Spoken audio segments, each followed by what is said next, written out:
Shalom, shalom, brothers. It's Brother Kamal Mahar here, back at it again. First thing first, we give all praise, honor, and glory to Yahweh, Bashem, Yahushua, Bahaber Kakwadash. Double honor to the apostles and elders who learned his truth from. Blessing to the Achaemenid preaching his word with hard to sincerity. Blessing 144,000, 1/3. The first fruits kingdom of heaven, house of David, Wiyaf, Dawadah. And shalom, your brothers out there speaking different tongues and looking different nations. Shalom to you, brothers. So today, brothers, I want to throw another quick hit. And I wanted to get into the famine of the word, actually. I haven't brought this out in a little while. What the famine of the word is self-explanatory. It's a time period coming up pursuing a prophecy where there will be a lack of preaching of the Bible, if you want to put it in layman's terms. Hebrew Israelites that you will see like me on these videos or on the highways and hedges. And they're preaching to their people, the so-called Negroes, Latinos, and Native Seminole Indians. They're going to be put into a scenario where they're not going to be able to do it anymore. The Lord, Yahweh Bashem Yahushua is going to make it a situation where the Lord is going to do something to put it in the spirit of brothers to not preach anymore. And then I also can see it where the Lord is going to allow Esau or society or governments or higher ups, they're going to be in their position to, maybe cut the internet or make teaching the Bible illegal, or if you're using the names of Yahweh Bashem Yahushua or Israelite, Black Hebrew Israelite, etc., will be banned off the internet. Or if you do, you will be put to jail or maybe killed or some type of situation where it's going to be way more wiser to be quiet about preaching his word that I'm doing right now, and also sincere brothers. So what I wanted to do is just get straight to the point. And what's this persecution? Which you would pretty much like call this. Let me start at Revelation, though. Revelations 2 and 10. It says, "Fear none of those things which thou shalt suffer. Behold, the devil shall cast some of you into prison, that ye may be tried, and ye shall have tribulation 10 days. And be thou faithful unto death, and I will give thee a crown of life." And I brought that out because during persecution, or the hour of temptation, the mark of the beast, there's going to be some crazy times coming up where it's obviously going to be taboo to be preaching his word. And also my last video was having faith in adversity, which in this case scenario is what you're really going to need in order to stand strong for the name of Yahweh Bashem Yahushua. That's what goes into like what pursuing the second chapter in the crown ceremony, where he said, I commend them that they stood so stiffly for the name of the Lord. And shoot, in this case scenario, you stood stiffly enough that you probably had to die for this as like a martyr. And the brothers are going to get beheaded for this truth and be persecuted. And you got to think, in that case scenario, if that's your lot, that's a first class ticket to the kingdom, being the first fruit. So hey, if you look at it from a gain or reward aspect, on this side is easy to talk about. But when you come in face of death, and you come in the face of something that's going to be very, very terrible to happen to you, if that's to be your lot, you got to pray to the Lord you have faith to stay strong, and don't do what Peter did or Judas, where it's like you blocked the name of the Lord, denounced it just to save your own ass, right? But that's how that's going to pretty much go. So you got to stay strong. But it's going to be a point in time where we're not going to be able to teach this word no more. My brother Ariel talk about that all the time when we was together a lot. You know what I mean? We're not going to be out here too much more longer. It was his favorite line to take. So that's why he would say it's better going to highways and hedges as much as you can, because we're not going to be out here too much longer. And, when you say something like that, it's obviously referred to like, it could have been 2 weeks. It could have been 3 months. It could have been half a year or a year. Could have been 3 years. That's still a short time. But we're coming up to a time where it's not going to be prevalent, and you're not going to be able to hear it.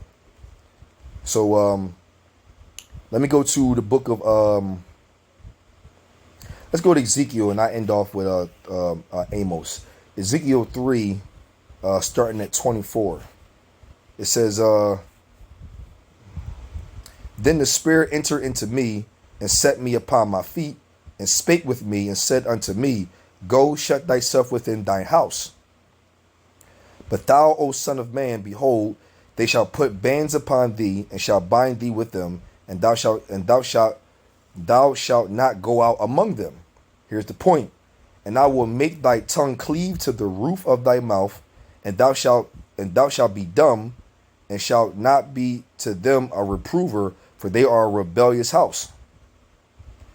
But when I speak with thee, I will open thy mouth, and thou shalt say unto them, Thus saith the Lord, He that heareth, let him hear, and he that forbeareth, let him forbear, for they are a rebellious house. And the point will be in 26, is I will make thy tongue cleave to the roof of thy mouth, and thou shalt be dumb, and shalt not be to them a reprover, for they are a rebellious house. So it's going to get to a point where, like pursuing Jeremiah 16:16, that the Lord sent for many fishers. Right now, we're fishers of men. We're trying to seal the elect, and we're trying to, get the elect sealed. So we're in a time frame where it's warranted to preach the word, of the gospel, the kingdom of heaven, being delivered from your enemies, which is salvation, and who you people are, Hebrew Israelites, you so-called Negroes, Latinos, and Native Semio Indians. That's the mission right now, to bring in the house of Israel all together to that way, when Yahweh comes back, we can be delivered and get back into the kingdom, right? That's pretty much how that's going. So we need to be, brothers, I would call this the ministry that we're in, because we're sealing the elect, which is a specific few of people of Israelites. Because obviously, in pursuing in Zechariah 13:8, it talks about how two-thirds of the people are going to be cut off and die, and the 1/3 shall be delivered out of it. Lord willing, I could be a part of that number, and you sincere brothers. But at the same time, because we don't know who, and we're made to preach the word right now, so I like to call the ministry a filtration system. It's a numbers game. We're preaching the word to 10, 15, 20, 30, however many followers or whoever you're speaking to on the highways and hedges, and whoever is meant for will come up or inherit, and the Lord will increase. But we also know out of 10 people, 7 not going to hear, because it did say they're a rebellious house, but we're looking for that 3, 2, or 1. It's simple as that. And that's how we're shaping this thing. But it's coming to a time where this particular ability to do the service of the Lord is going to come to an end. And after that, it's up. It's not going to be no peace, no mercy. It ain't going to be no nothing. So let me go to the book of Amos 8, starting at 11. It says, Behold, the days come, saith the Lord, that I will send a famine in the land, not a famine of the bread, nor a thirst for water, but the hearing of the words of Yahweh Bashem Yahushua. And they shall wander from sea to sea, and from the north even to the east. They shall run to and fro to seek the word of the Lord, and shall not find it. See that? So it's going to get a point in time where people heard this truth from the brothers. They know who we are. They know, them brothers, them dudes screaming on the corners. Yeah, they know. And in our last camp, there was a woman that's claiming to be Edomite. She's a brown-skinned Edomite, which her father is an Edomite, so which made her an Israelite, and she knows she's from there. And she was obviously told that the judgment of Edomites is going to be slavery and utter annihilation after a while. And that really hurt her, and she brought that back up to us and heard the word. So it's out here. People know what we about. They know what we talking about. And, either it's that way, or they're going to want to forbear it and then ignore it. And it's going to come a point in time when things are going to come to pass, that the things that we're saying are coming true. And then when they know this coming true, they're going to remember what the Israelites were saying, and then going to want to find them for answers that the Lord is not going to allow them to get. And at that point, it's going to be up, and it's going to just be, straight hell, death, famine, pestilence, and just straight no mercy. And it's like, Nothing you can do about it. You had a chance and you didn't go forth with it. So I brought this job as edifying to you, brothers and sisters. Lord willing, we give all praise, honor, and glory to Yahweh, by Shem Yahweh Shah. Yahweh, he is to be, exists, by Shem in the name, and the only begotten Son, and Lord and Savior, Yahweh Shah. By Hat and the Holy Spirit of Kakwadash. Double honor to the apostles and elders on the true from. Blessing to the Akim, there preaching his word with whole sincerity. Blessed 144,000, 1/3 entirely. The first fruits kingdom of heaven has David Wf that would die. And shalom, brothers, that they're speaking different tongues and looking different nations. Shalom, brothers.